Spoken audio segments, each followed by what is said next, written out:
Hi friends, ఈరోజు కూతురు అంటే కోపంతో తాగుబోతుకిచ్చి పెళ్లి చేస్తే కథనం గురించి తెలుసుకుందాం. విమలకి పెళ్ళి అయ్యి సంవత్సరం అవుతుంది. భర్త ప్రకాష్తో చాలా సంతోషంగా ఉంది. వాళ్ళకి ఒక పాప ఉంది.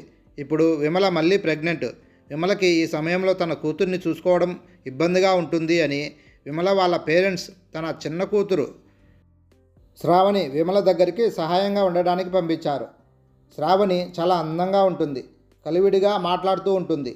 తన చెల్లెలు శ్రావణి వచ్చాక విమలకి ఎంతో సహాయంగా ఉంది పనుల్లో. పైగా పాపను ఎంతో ప్రేమగా చూస్తుంది. విమల ఎంతో సంతోషంగా ఉంది తన చెల్లెలు రాకతో. తన చెల్లెలు రావడం వలన తనకి పనుల్లో సహాయంగా ఉండటమే కాకుండా తన కూతుర్ని ఎంతో ప్రేమగా చూసుకుంటుంది అని. విమలకి మళ్ళీ పాప పుట్టింది. అందరూ ఎంతో సంతోషంగా ఉన్నారు. పాప పుట్టి 6 నెలలు అవుతోంది. శ్రావణి ఇక్కడే ఉంది. అందుకే విమల చెప్పింది, ఇక నువ్వు అమ్మ వాళ్ళ దగ్గరికి వెళ్ళు అని. కానీ విమల జరిగింది ఊహించలేకపోయింది. శ్రావణి తనకు మాత్రమే తోడుగా ఉంటుంది అనుకుంది. కానీ తన భర్తకు కూడా తోడుగా ఉండాలి అనుకుంటుంది అని, తన భర్త కూడా ఆమెను కోరుకుంటున్నాడు అని తను ఏమాత్రం ఊహించలేకపోయింది. వాళ్ళిద్దరూ పెళ్లి చేసుకుంటామన్నారు. విమల ఒక్కసారిగా షాక్ అయింది. భార్యను నేనుండగా నువ్వు మరో పెళ్లి ఎలా చేసుకుంటావు అని. చెల్లెల్ని అదే అన్నది, అక్క కాపురంలో నిప్పులు పోస్తావా అని. కానీ వాళ్ళు అసలు విమల మాటలు ఏమీ వినిపించుకోవడం లేదు. పెళ్లి చేసుకుని తీరాల్సిందే అన్నారు. విమల పెద్దల వరకు విషయాన్ని తీసుకువెళ్ళింది. వాళ్ళందరూ ఎంతో నచ్చచెప్పడానికి ప్రయత్నించారు. కానీ ప్రకాష్, శ్రావణి ఒప్పుకోకపోవడంతో ఇక విమల తప్పక ఒప్పుకోవాల్సి వచ్చింది. భర్తపై, చెల్లెలపై ఏం కేసులు పెడతాంలే అని విమల సర్దుకుపోయింది. రెండో పెళ్లికి తప్పక ఒప్పుకోవాల్సి వచ్చింది తనకు. తన చెల్లెలు ఇప్పుడు తనకి సవతిగా మారి ఇంటికి వచ్చింది. ప్రకాష్ తన భార్యాపిల్లల్ని చూసుకోవడమే మర్చిపోయాడు. వాళ్ళ అవసరాలను తీర్చడం లేదు. పెళ్ళయ్యాక తన కొత్త భార్యతో షికార్కి వెళ్ళాడు 15 రోజులు. అప్పటి వరకు ఇంట్లో ఏమీ సరుకులు లేవు. విమల తన 2 పిల్లల్ని ఎలా పోషించుకోవాలో తెలియక ఉన్న వాటితోనే అతి కష్టం మీద సర్దుకుంది. వాళ్ళు అలా షికారుకు వెళ్ళొచ్చాక విమలను తన ఉంటున్న బెడ్రూమ్లో నుండి పక్కన ఒక చిన్న రూమ్లో చేర్చారు. ఇంత పెద్ద ఇల్లుని ప్రకాష్, శ్రావణి ఇద్దరే వాడుకుంటున్నారు. విమలకి తన 2 పిల్లలకు ఒక చిన్న గది మూలనిచ్చారు. శ్రావణి, ప్రకాష్ ఇద్దరు ఎంతో సరదాగా కాలక్షేపం చేస్తూ, బయట షికార్లు చేస్తూ, బయట తింటూ ఉండేవారు. విమల మాత్రం ఇంట్లో పనులన్నీ చేస్తూ ఉండేది. తను వాళ్ళకి ఒక పని మనిషిలాగా మారిపోయింది. అంతే, శ్రావణి కూడా ప్రకాష్ పనిచేసే ఆఫీసులోనే ఇప్పుడు జాబ్ చేస్తుంది. ఇద్దరు ఉదయాన్నే కలిసి జాబ్కి వెళ్ళి తిరిగి సాయంత్రం వచ్చేవాళ్ళు. తర్వాత వచ్చాక కూడా శ్రావణి ఏ ఒక్క పని చేసేది కాదు. తనకి భోజనం ప్లేట్లోకి పెట్టుకుని విమల తీసుకువెళ్ళి ఇచ్చేది. తన చిన్నప్పుడు తను ఇలా ఉండేది కాదు. విమల పిల్లలకు లేదా తన ఎప్పుడైనా ఏదైనా వస్తువు అవసరం ఉండి భర్తను అడిగితే ఆ వస్తువు ఇంటికి వచ్చేది కాదు. ఎన్నోసార్లు అడగగా ఏదో ఒక వస్తువు ఏ వారం 10 రోజులకో వస్తే వచ్చేది, లేదంటే అది లేదు. కానీ శ్రావణి అడిగిన ఏ వస్తువైనా గంటలో తన కళ్ళ ముందు ఉండేది. ప్రకాష్ కనీసం తన 2 కూతుర్లను కూడా ప్రేమగా చూసుకునేవాడు కాదు. శ్రావణి ఇప్పుడు విమల కూతురితో ప్రేమగా మాట్లాడదు. అసహ్యంగా చూస్తుంది. పిన్ని అంటూ దగ్గరికి వెళితే చాలు కసురుకుంటుంది వాళ్ళను. కొన్నాళ్ళ తర్వాత శ్రావణికి ఒక పాప పుట్టింది. ప్రకాష్ ఎంతో సంతోషించాడు. తన కొత్త భార్య పిల్లని ఎంతో ప్రేమగా ఆప్యాయంగా చూసుకుంటున్నాడు. వాళ్లకు ఎటువంటి అవసరాలకు ఏ లోటు లేకుండా చూసుకుంటున్నాడు. కానీ తన పెద్ద భార్యకి మరియు ఆమె కూతుర్లకి ఎటువంటి ప్రేమాభిమానాలు చూపించడం లేదు. విమల ఎంతో బాధపడేది. తన దురదృష్టానికి కారణం తన సొంత చెల్లెలే అని. చెల్లెలికి తోడు తన భర్త తన జీవితం, తన పిల్లల జీవితాన్ని నాశనం చేస్తున్నారు అని ఎవరికి చెప్పాలో అర్థం కాక ఏడుస్తూ కుమిలిపోయేది. ప్రకాష్ ఇప్పుడు ఆఫీస్కి దగ్గరగా ఉంటుందని వేరే ఇల్లు తీసుకుని అక్కడికి తన కొత్త భార్య శ్రావణితో కలిసి వెళ్ళిపోయాడు. విమలను మాత్రం అదే ఇంట్లో ఉండమన్నాడు తన 2 పిల్లలతో. ఆమెకు ఏడుపు ముంచుకొచ్చేసింది. తన పరిస్థితి అగమ్యగోచరంగా మారిపోయింది. ప్రకాష్ అక్కడ శ్రావణితో చాలా సంతోషంగా ఉన్నాడు. కానీ ఇక్కడ విమల తన పిల్లలతో పూట గడవక ఇబ్బంది పడుతోంది. ఫోన్ చేసి ఎప్పుడైనా ఇంట్లో సరుకులు అయిపోయాయి అని చెబితే ఎప్పుడు చెప్పినా 15 రోజులకు తెచ్చేవాడు. అవి కూడా చాలా తక్కువ మొత్తంలో. అవి ఏమాత్రం వాళ్లకు సరిపోయేవి కావు. ఇక తనని నమ్ముకుని లాభం లేదు అనుకుని విమల తన 2 పిల్లలకు కడుపు మార్చడం ఇష్టం లేక తను ఏదో చేయాలనుకుంది. అందుకే ఇంట్లో ట్యూషన్ చెప్పడం ప్రారంభించింది. ఆ డబ్బులతోనే తన కూతుర్ల అవసరాలను తీర్చేది. ఒకరోజు ప్రకాష్, శ్రావణి పనిచేసే ఆఫీస్ దివాలా తీసింది అని ఆ కంపెనీలో ఉద్యోగాలన్నీ తీసేశారు. అలా ప్రకాష్, శ్రావణిల జాబులు పోయాయి. అప్పుడు ప్రకాష్ శ్రావణిని తీసుకుని ఆ పాత ఇంటికి వచ్చేశాడు. ఇప్పుడు ప్రకాష్ వేరే జాబ్ చూసుకున్నాడు. కానీ జీతం ఇంతకు ముందులా కాకుండా తక్కువగా వస్తుంది. దాంతో శ్రావణి కిచెన్కి తాళం పెట్టేసింది. మీ పిల్లలు మాటిమాటికి చిరుతిండ్లు అవి ఇవి తింటూ ఉంటారు. ఖర్చులు బాగా పెరిగిపోయాయి. జీతం తక్కువగా వస్తోంది. కాస్త తిండి ఖర్చులు తగ్గించుకుంటే మంచిది అంటూ కిచెన్కి తాళం వేసింది. విమల వంట చేయాలనుకున్నప్పుడు తనే ఆ సరుకులను తీసి ఇచ్చేది. ఇదంతా వింటున్న భర్త ప్రకాష్ చూస్తున్నాడే తప్ప ఏమీ అనడం లేదు. పైగా శ్రావణికి సపోర్ట్ చేశాడు. అవును, ఖర్చులు తగ్గించాలి, కాస్త చూసి పెట్టు నీ కూతుర్లకు తిండి అనడంతో విమలకు ఒక్కసారిగా గుండె కోసినంత పని అయింది. శ్రావణి, విమల ఇద్దరి కూతుళ్లను ప్రైవేట్ స్కూల్ మానిపించేసి గవర్నమెంట్ స్కూల్లో వేద్దామన్నది. దానికి ప్రకాష్ సంతోషంగా ఒప్పుకున్నాడు. కానీ శ్రావణి కూతురు ప్రియాని మాత్రం ప్రైవేట్ స్కూల్లో వేశారు. ఇదంతా కళ్ళ ముందు చూస్తూ విమల తన బాధను దిగమింగుకుంది. తెచ్చే బట్టలైనా పెట్టే తిండి అయినా ప్రతి దాంట్లో విమల పిల్లలకు శ్రావణి కూతురు ప్రియాకి చాలా వ్యత్యాసం చూపించేవారు. అమ్మా, ఎందుకు ఇలా నాన్న పిన్ని ప్రవర్తిస్తున్నారు అని విమల కూతుర్లు అడగగా విమల తన దగ్గర ఏం సమాధానం లేనందున ఏం చెప్పాలో అర్థం కాక ఆ ఇద్దరి పిల్లల్ని తిడుతూ కొడుతూ ఉండేది బాధతో. అంతేకదా, తన లోపల ఉన్న కోపాన్ని బాధను తను ఇంకెవరిపైనా చూపించలేని నిస్సహాయరాలు కాబట్టి తన పిల్లలపైనే చూపించుకుంటుంది. ఇప్పుడు శ్రావణి ప్రెగ్నెంట్. ప్రకాష్ శ్రావణిని కాలు కింద పెట్టకుండా ఎంతో ప్రేమగా జాగ్రత్తగా చూసుకుంటున్నాడు. ఆ రోజు చెకప్కి తీసుకువెళ్ళాడు శ్రావణిని. కానీ దైవ సంకల్పం మరోలా ఉంది. వాళ్ళకి అనుకోకుండా యాక్సిడెంట్ జరిగింది. ఆ యాక్సిడెంట్లో ప్రకాష్ శ్రావణి ఇద్దరూ చనిపోయారు. అంబులెన్స్ ఇంటికి రావడంతో విమల చూసింది. అందులో తన చెల్లెలు తన భర్త ఉండడంతో ఒక్కసారిగా షాక్ అయింది. నిజానికి ఆమె గుండె రాయిలా మారిపోయింది. ఏనాడు తన భర్త కానీ తన చెల్లెలు కానీ తన పట్ల తన పిల్లల పట్ల ప్రేమగా ప్రవర్తించలేదు. తమని పని మనిషి కంటే హీనంగా చూశారు, వేధించారు, మానసికంగా ఎంతో బాధ పెట్టారు. అదంతా విమలకి గుర్తుకు వచ్చింది. కానీ ఒకప్పుడు తనకు ఎంతో ఇష్టమైన వాళ్ళు తన భర్త, తన చెల్లెలు తనని ఎంతో ప్రేమగా చూసుకున్నారు. అటువంటి వారు ఈ లోకంలోనే లేరు అంటే ఆమె తట్టుకోలేకపోయింది. బోరున విలపించింది. విమల మెల్లిమెల్లిగా ఆ బాధ నుండి తేరుకుంది. ఇప్పుడు ఆమెకు 3 పిల్లల్ని పెంచి పోషించాల్సిన బాధ్యత తనపై ఉంది. సంపాదించే భర్త లేడు.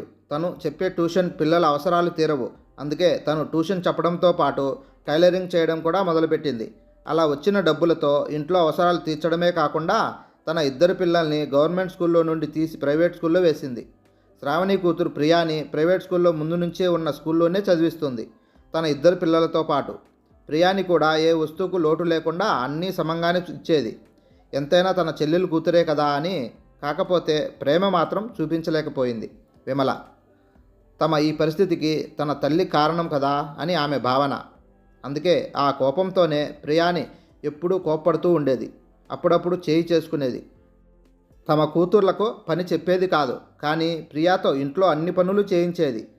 ఇలా అన్ని సౌకర్యాలు కల్పించినా కూడా ప్రేమ విషయంలో మాత్రం తమ కూతుర్లపైనే ఎక్కువగా చూపించేది. ప్రియాపై ఏమాత్రం ప్రేమ చూపించేది కాదు విమల. కానీ ప్రియా మాత్రం పెద్దమ్మ పెద్దమ్మ అంటూ తన చుట్టూ తిరిగేది. పిల్లలు పెరిగి పెద్దవాళ్ళయ్యారు. వాళ్ళకి మంచి సంబంధాలు చూసి పెళ్లి చేయాలనుకుంది. అందుకే సంబంధాల కోసం వెతికింది. ఎన్నో సంబంధాలు వస్తున్నాయి. కానీ వచ్చిన సంబంధాలన్నీ ప్రియానే పెళ్లి చేసుకోవడానికి మొగ్గు చూపుతున్నారు. ఎందుకంటే ప్రియా కూడా తన తల్లి శ్రావణిలాగా చాలా అందమైనది. విమలకి ఈ విషయం అస్సలు నచ్చడం లేదు. అప్పుడప్పుడు తన తల్లి నా జీవితాన్ని నాశనం చేసింది, ఇప్పుడు ఈ ప్రియా నా కూతుర్ల భవిష్యత్తును నాశనం చేస్తుంది. మంచి మంచి సంబంధాలు వస్తున్నాయి, మా కూతురు సుఖపడుతుంది అనుకుంటే వచ్చిన వాళ్ళందరూ ఏమి చూసి ఈమెను చేసుకుంటామంటున్నారో అని ప్రియాపై ఎంతో కోపాన్ని పెంచుకుంది. ఈ క్రమంలోనే ఒకరోజు పెళ్లి చూపులకు వచ్చారు. కాలింగ్ బెల్ కొట్టగానే ఆ రోజు ప్రియా డోర్ తీసింది. వాళ్ళు పెళ్లివారు అని అర్థం అవగానే ప్రియా లోపలికి వెళ్ళిపోయింది డోర్ తీసుకుని. మళ్ళీ ఇటువైపు రానే లేదు అసలు. విమల తన పెద్ద కూతుర్ని చూపించింది. వాళ్ళన్నారు ఇంతకుముందు డోర్ తీసింది ఎవరు అని. అప్పుడు విమల భయపడింది. కొంపదీసి ప్రియా వీళ్ళతో ఏమైనా అమర్యాదగా ప్రవర్తించిందా అని. ఏమైందండి, తను ఏమైనా మిమ్మల్ని అవమానించిందా అని టెన్షన్గా అడిగింది. అప్పుడు వాళ్ళన్నారు, అబ్బే లేదు, అలాంటిదేం లేదు. ఆ అమ్మాయి చాలా సంస్కారవంతురాలుగా అనిపించింది మాకు. ఆమె చాలా అందంగా ఉంది, గుణవంతురాలుగా కూడా అనిపించింది. మేము ఆ అమ్మాయిని మా ఇంటికి కోడలుగా చేసుకోవాలి అనుకుంటున్నాము అన్నారు.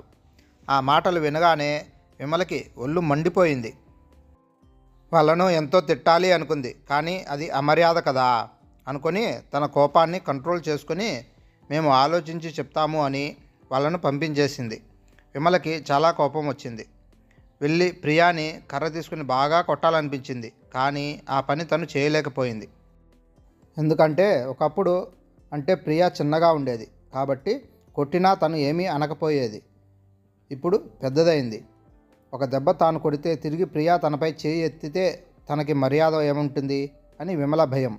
అందుకే ప్రియాని ఇష్టమొచ్చినట్టు తిడుతూ కిచెన్లో ఉన్న గిన్నెలన్నీ కింద ఎత్తేస్తూ ఉంది. ఆ మాటలకు ప్రియా ఎంతో ఏడుస్తూ ఉంది. 2 రోజుల తర్వాత ఆ అబ్బాయి వాళ్ళు ఫోన్ చేశారు.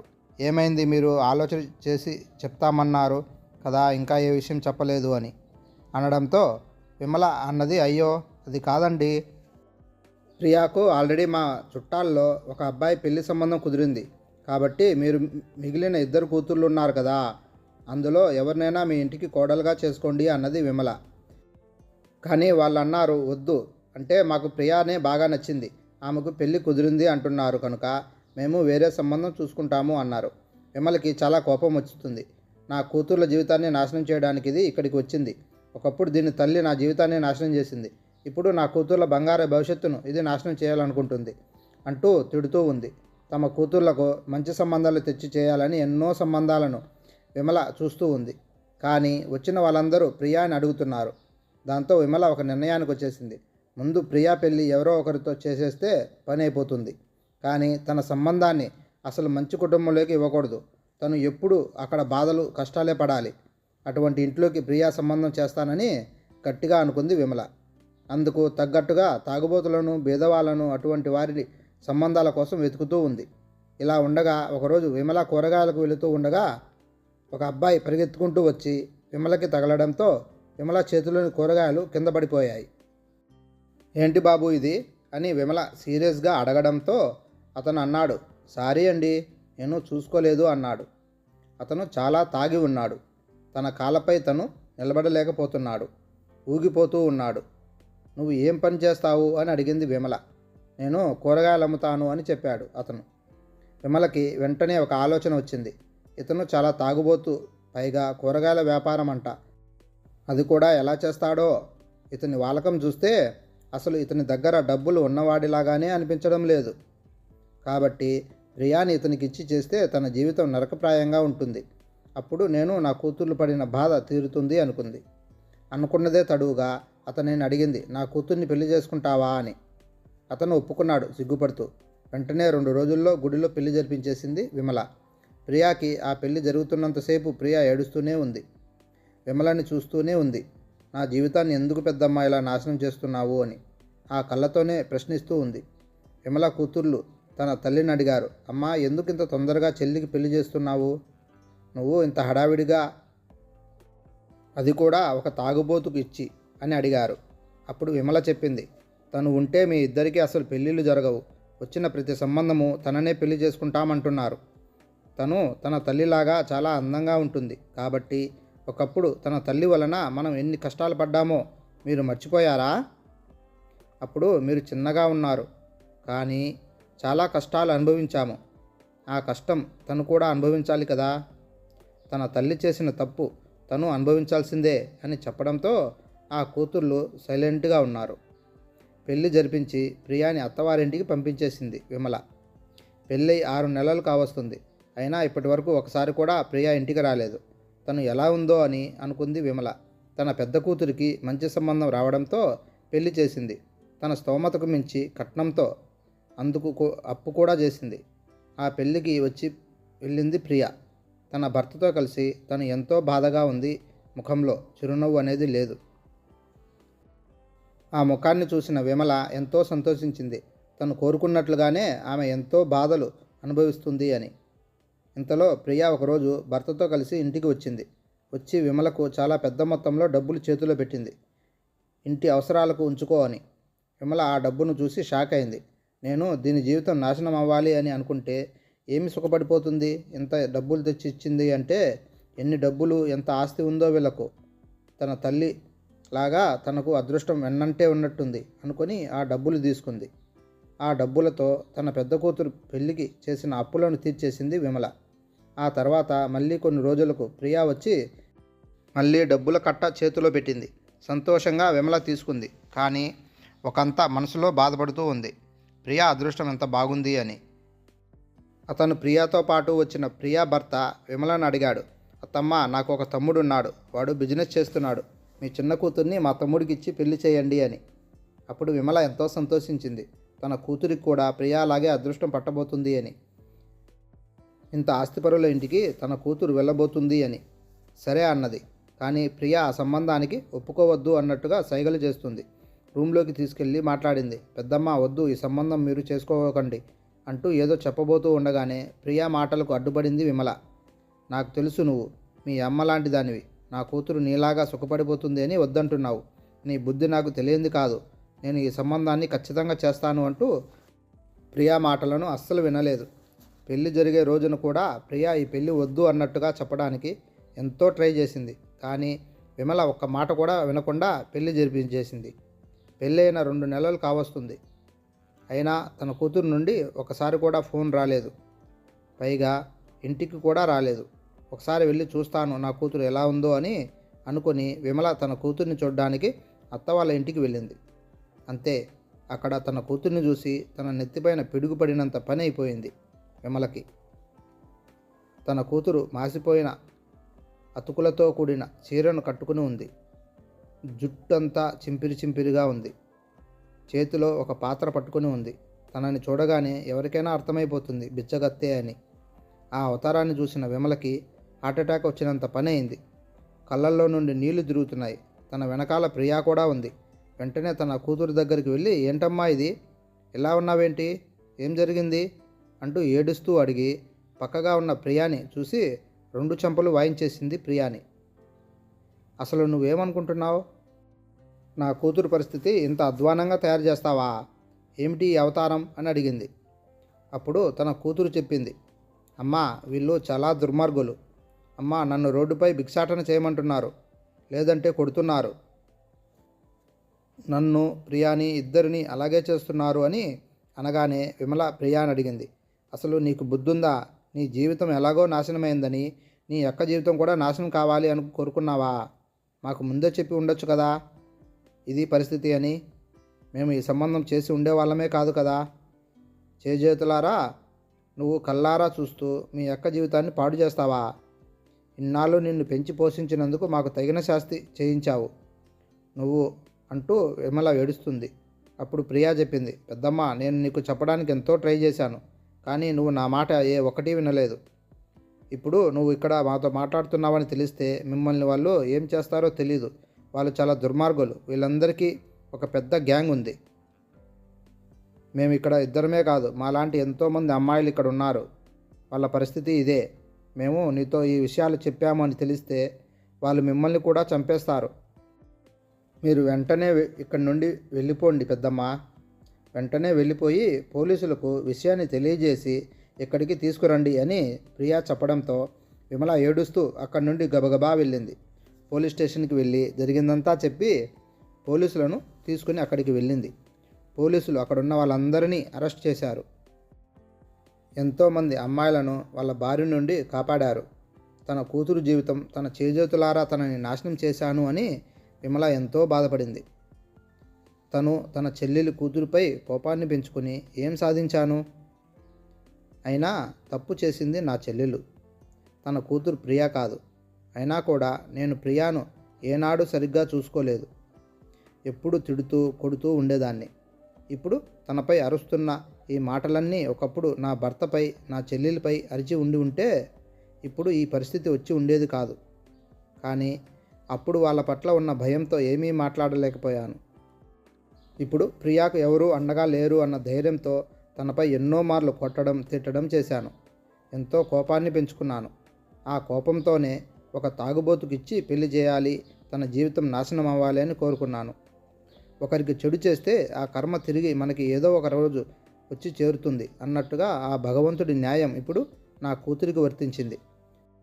నేను చేసిన పాపం నా కూతురు అనుభవించాల్సి వస్తోంది అంటూ విమల ఎంతో దుఃఖించింది. అలాగే ప్రియాని క్షమించమని అడిగింది. మీ అమ్మ పట్ల ఉన్న కోపాన్ని నీపై చూపించాను, అందుకు నన్ను క్షమించమ్మా అంటూ హృదయపూర్వకంగా ప్రాధేయపడింది ప్రియాని. ప్రియా పెద్ద మనసుతో తన పెద్దమ్మను క్షమించింది. తర్వాత 2-3 సంవత్సరాలకి ప్రియాకి మంచి సంబంధం రావడంతో విమల ప్రియా పెళ్లి జరిపించింది. తన సొంత కూతురులాగా భావించి అలాగే తన చిన్న కూతురికి కూడా పెళ్లి జరిపించింది. ఇప్పుడు విమలకి బాగా అర్థమైంది, ఎవరో మన పట్ల అన్యాయం చేశారు అని. అనవసరంగా కోపాన్ని వేరే వాళ్ళ మీద చూపించిన వారికి చెడు చేయాలని చూసిన ఆ కర్మ ఎప్పుడు మనల్ని వెన్నంటే ఉంటుంది. మనం చేసిన కర్మ మనకు తప్పక తిరిగి వస్తుంది అని బాగా అర్థమైంది విమలకి. అందుకే ఇప్పుడు తన ముగ్గురు కూతుళ్లను సమానంగా చూస్తూ ఉంది. హాయ్ ఫ్రెండ్స్, ఈ కథ మీకు నచ్చినట్లయితే please like and subscribe friends.